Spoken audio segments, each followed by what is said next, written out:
गीता दूसरे अध्याय का दूसरा और तीसरा श्लोक। तो भगवान श्री कृष्ण ने अर्जुन से क्या कहा? दूसरा श्लोक, कुतस्त्वाकस्मलमिदं विषमे समुपस्थितम् अनार्यजुष्टं स्वर्गम् अकीर्तिकरमर्जुन।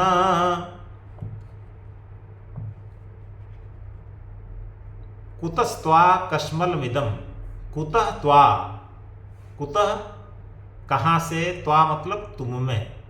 श्री कृष्ण भगवान कह रहे हैं अर्जुन को कि कुतः त्वा कहाँ से तुम में, कस्मलम इदम, कस्मलम का मतलब कायरता, इदम मतलब यह, इदम कस्मलम यह कायरता तुम में कहाँ से आई? पहले तो नहीं थी यह कायरता, तो यह कायरता तुम में कहाँ से आई? विषमे समुपस्थितम, जो इस विषम काल में उपस्थित हुई है।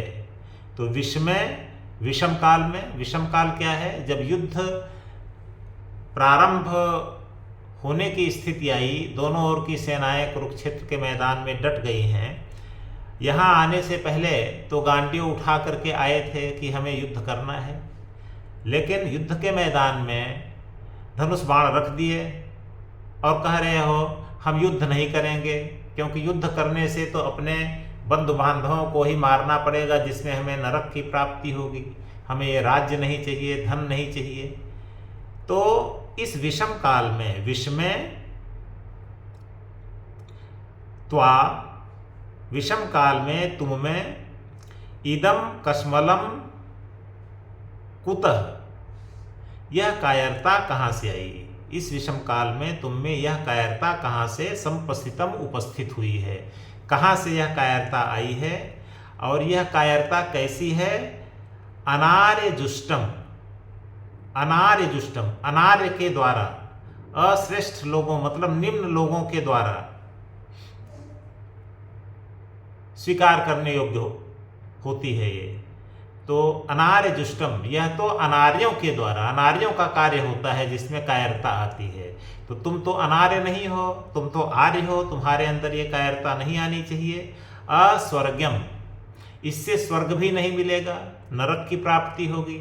और मनुष्य जो भी कार्य करता है, या तो इस संसार में यश प्राप्त करने के लिए करता है, या फिर स्वर्ग प्राप्त करने के लिए करता है। और स्वर्ग प्राप्त करने के लिए अपने कर्तव्य का पालन करना होता है, अच्छे कार्य किए जाते हैं। लेकिन जो तुम्हारे अंदर कायरता व्याप्त हो गई है, जो तुम कह रहे हो कि यह युद्ध मैं नहीं करूँगा, तो इससे तो स्वर्ग भी नहीं मिलेगा। अकीर्तिकरम, कीर्ति मतलब यश, अकीर्ति अपयश, और इससे तुमको अपयश भी मिलेगा। हमेशा हमेशा के लिए ये संसार ये कहता रहेगा कि पहले तो अर्जुन बड़ी बड़ी बातें करता था, जब युद्ध की घड़ी आई तो धनुष बाण रख करके भाग गया युद्ध के मैदान से। तो इससे तुम्हारा अपयश हमेशा हमेशा के लिए इस धरती पर व्याप्त हो जाएगा। तो ऐसा कार्य तुम क्यों कर रहे हो? और तुम्हारे लिए दरअसल अनार्य जुष्टम, यह अनार्यों का कार्य है। तुम तो आर्य हो, श्रेष्ठ हो, तो तुमको यह कायरता नहीं लानी चाहिए। और इससे तो तुमको न तो स्वर्ग मिलेगा, न तो यश की प्राप्ति होगी। अगले तीसरे श्लोक में क्या कहते हैं?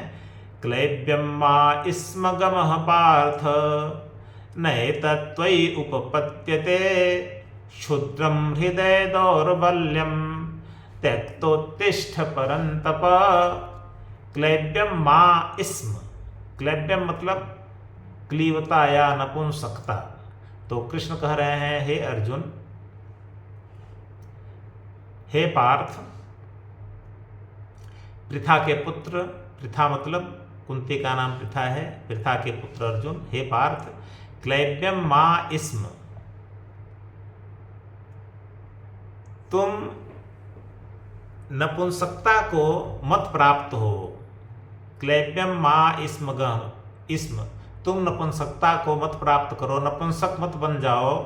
गमः, क्योंकि